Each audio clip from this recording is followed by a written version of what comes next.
10वी-12वीच्या परीक्षांवर बहिष्कार टाकण्याचा इशारा महाराष्ट्र राज्य शिक्षण संस्था महामंडळानं दिलाय। प्रलंबित मागण्या पूर्ण न केल्यास बोर्डाच्या परीक्षांसाठी इमारती आणि कर्मचारी उपलब्ध करून देणार नाही अशी भूमिका महामंडळानं घेतली आहे।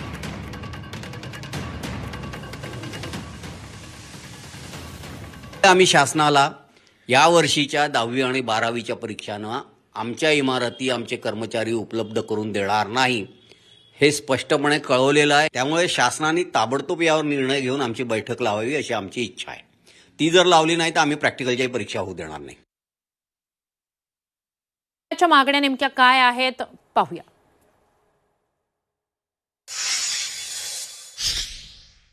रखडलेली शिक्षक शिक्षकेतर कर्मचारी भरती करा। सर्व अनुदानित शाळांचं थकीत वेतनेतर अनुदान द्या।